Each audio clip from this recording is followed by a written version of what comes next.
I probably go back to when I first started. I was employed as the service advisor in Sydney, had no idea what hydraulics were, asked the question 1,000 times. I was not going to last a day in this job, and now, 13 years later, time, commitment, learning, asking the right questions, here I am. Tough question, because there are so many things in a career, as long as mine. I think one of the things, like the fire insurance claim, which we had here at Digga, was huge, and I'd never dealt with anything like that. And I felt like I really gained a lot of knowledge and learned a lot in the process, and it elevated me from one level to another. Yeah. And also the second one would be being appointed the CFO for Digga Australia. Yeah. For me, I don't think there's been any one instance. I think it's more so that I've worked at management level in the manufacturing environment for many years, so obviously male dominated. And I guess I just hope that in my career I'm able to help influence and mentor young females as they're working through the ranks. Yeah.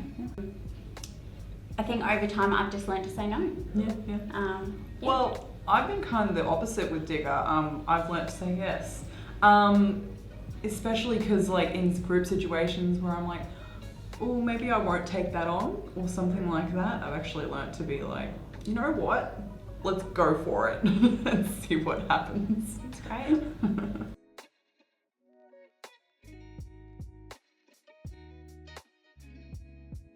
I recently completed my executive MBA at QUT, and I think that's given me a whole different range of skills and networking with people as well to help me further in my career. Yeah, I think for me, starting off in service in the Sydney branch, not in head office, and then kind of making my way up to head office, seeing how that's different, going from being in sales to a supervisor, now to a manager, and then learning along the way, from other managers and supervisors, and just basically learning as I go and asking the right questions, and working like people with Zoe and other women in the workforce as well. When you have that kind of, you have those people there to support you, it makes it a lot easier as well. Yeah.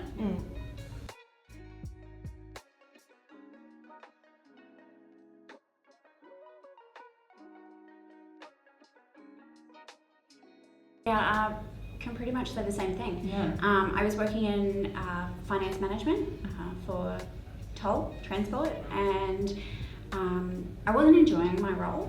I wasn't enjoying the people management side of it. I like to be doing the work, and I took a risk in coming back to a smaller family-run business, which I hadn't worked in for quite some time. Completely different industry, and doing the day-to-day, the hands-on, not having any management at all. Yeah. And to be honest, I haven't regretted it one bit. I love it.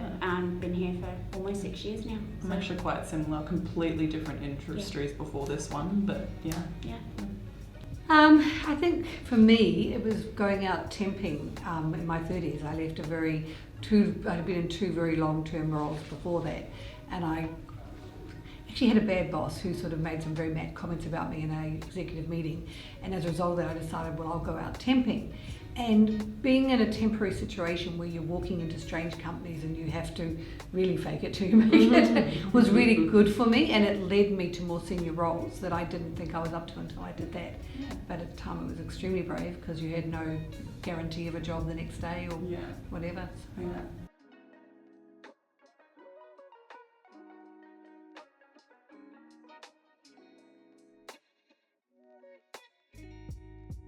I think just being that confident woman, showing others that if you work hard and you progress, you can do whatever you want to be. So I think from that perspective, it's just important to show that confidence. Yeah.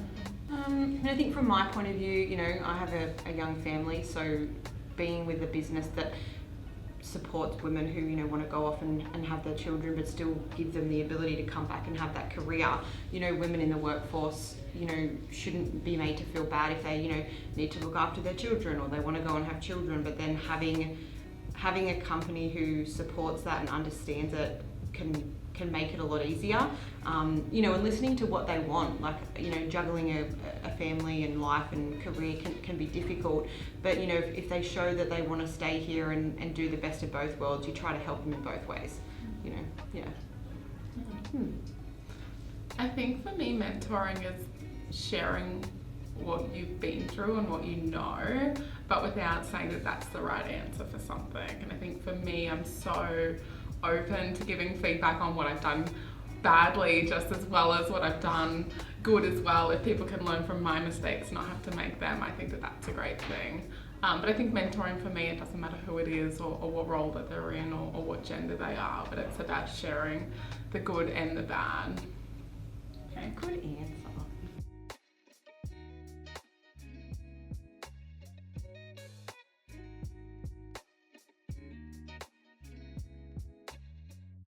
Okay, I think work hard. Surround yourself by supportive people, and just believe in yourself. I think anybody can achieve what they want to achieve with hard work, supportive people around them. I would agree with that they need to believe in themselves. I also think that, that working hard is one thing, but doing the right thing. Like, when you act with integrity and you do what is right for the company and you do what's right for the people around you, I think that counts a lot in how you're going to become a good leader in the future. Because I think when people stand back and let things happen that are not right, that's mistakes that people make, And I think today that a lot of people like to stand up for themselves. But sometimes you've got to stand up for other people and other definitely. things. And sometimes you need to stand up for the company.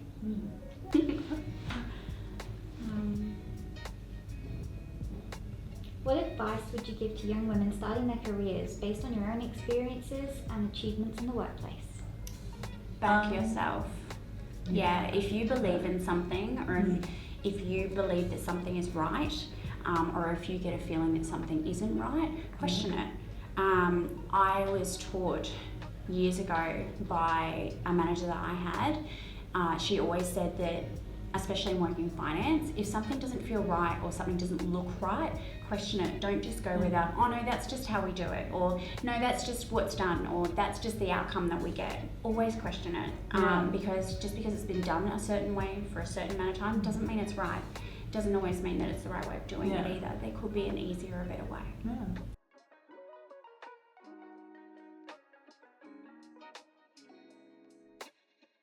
I think I don't think I've overcome it, to be honest.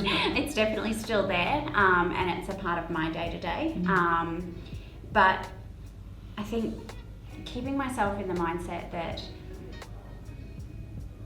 the fact that I'm still here, I think Digga is such an open and transparent environment that if you're doing something wrong, not so much wrong, but if something can be done differently, can be improved, it's always communicated. There's a lot of conversations around improving processes, improving things in general. So I try to remind myself, if I'm not being told that I'm doing something incorrectly or I could be doing it better, then chances are I am actually doing quite a good job. So it is just reminding myself of that, and trying not to get inside my own head so much. Learning by making mistakes is so important, but owning your mistakes is another thing. But I have a slightly different, I was never a confident person, and I was riddled with self-doubt most of my career. And I was a great believer in fake it till you make it. I think imposter syndrome is one of those things that never really fully goes away. I think you just find better ways to cope with it. I think it's being confident in what you're doing. I think it's having people around you that you feel comfortable asking, about how you're doing something, or get maybe another vote of confidence. But I mean, really, it's just experience as well. Like, at some point you need to trust your skill set and your learning and your development, and know that you can do it. But I think it never really goes away, no matter what roles that we're in. Yeah, I probably have to agree, believing in yourself and just having that trust to move forward, I guess.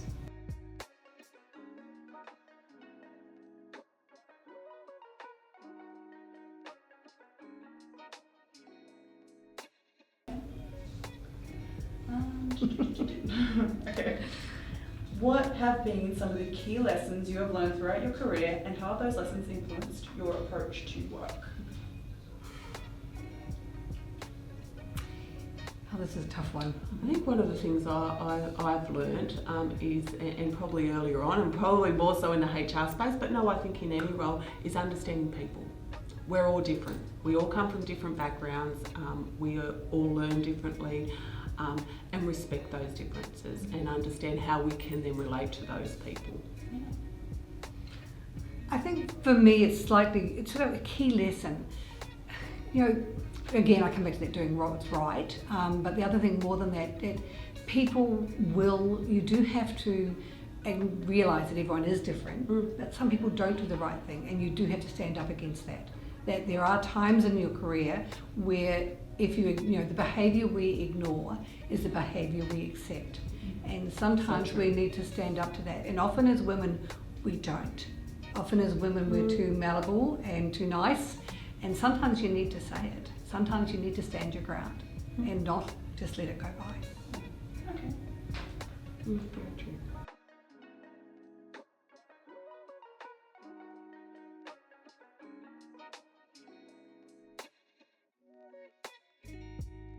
I think it'd be somewhat similar for us, even though we've both been through different things. I think it's being organised as much as you can, planning things out, realising that you're not going to win it all every week as well, and some weeks you won't have a social life, or some weeks you need to prioritise work over, going to my niece and nephew's sporting events or school events or your children's. I think it's just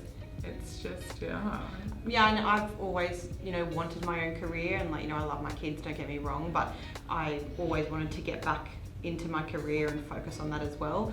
Some weeks work will come first and you feel bad because the kids or other things don't in your social life, and then other weeks, you've got to put work on hold and deal with your kids and your family if they're unwell. But it's just kind of finding that happy work-life balance, and I think working at a place like Digga, they appreciate that as well. Being a family business, it gives people that feeling that, do you know what, it's okay if you need to sort your stuff out, get it done, and vice versa.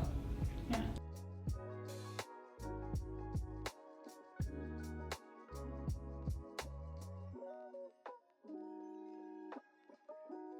I think for me, I've taken on whatever challenges come at Digga, and I've had some big ones right from the beginning. When I first joined the company, it was a very different company to what it is now. They were going through some very tough times when I first got here, and then with the experiences of the fire, which I had to learn so much. I had never dealt with an insurance claim in my life, and suddenly I was dealing with a very big insurance claim, and in the process I know that I saved the company lots and lots of money during the time, and it really actually was a turning point in my real faith that I could take on something new and do it and learn from it. So that was really good in terms of that. I know that my experiences from all my previous jobs have brought a lot to Digga, because I came with huge experience in IT, huge experience in manufacturing and finance, and that has also, because I brought all those skills, but here I've been able to really utilise them, and that's been fun, really fun, and it's good to work with the directors and the CEO and the deputy CEO, and how working with them closely is really great.